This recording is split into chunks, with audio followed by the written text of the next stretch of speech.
Assalamualaikum warahmatullahi wabarakatuh. Perkenalkan, nama saya Dede Nafisa Badia dari Prodi PHI. Di sini saya akan menjelaskan materi keempat matkul etika Islam, yaitu tentang etika komunikasi. Tanpa kita sadari, setiap hari kita selalu berkomunikasi baik secara langsung dengan orang maupun melalui media sosial.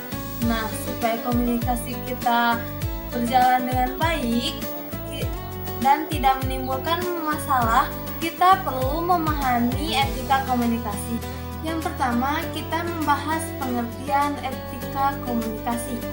Etika komunikasi adalah norma atau aturan yang mengatur bagaimana cara kita menyampaikan pesan kepada orang lain secara baik, sopan, jujur, dan bertanggung jawab. Jadi, dalam komunikasi itu bukan hanya isi pesan yang penting, tapi juga cara penyampaiannya. Yang selanjutnya ada prinsip etika komunikasi. Yang pertama yaitu kejujuran. Dalam komunikasi, kita harus menyampaikan informasi sesuai dengan fakta yang terjadi. Misalnya, kita tidak boleh menyebarkan berita yang belum jelas kebenarannya atau hoaks, karena itu bisa merugikan orang lain. Yang kedua, yaitu kesopanan. Kesopanan terlihat dari cara kita memilih kata-kata. Gunakan bahasa yang santun, tidak kasar, dan tidak menyinggung perasaan orang lain, baik saat berbicara langsung maupun saat menulis di media sosial. Nah, yang ketiga yaitu tanggung jawab.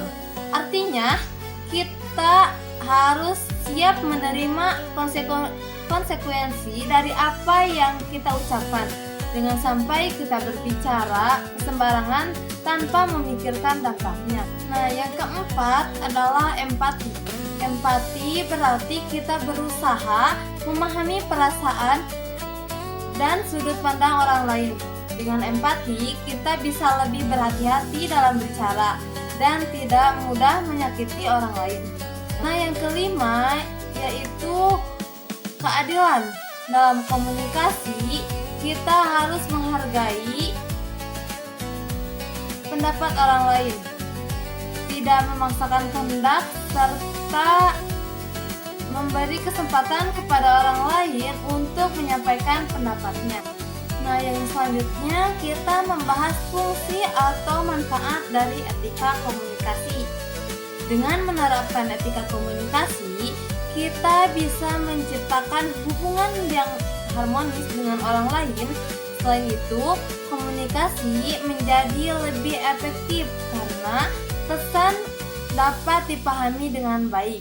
Etika komunikasi juga membantu kita menghindari konflik, kesalahpahaman, serta membangun rasa saling percaya.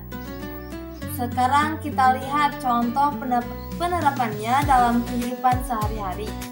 Di lingkungan sekolah atau di kampus, kita harus menghormati guru atau dosen saat mereka berbicara, tidak memotong pembicaraan, dan menggunakan bahasa yang sopan saat berbicara atau saat kita presentasi.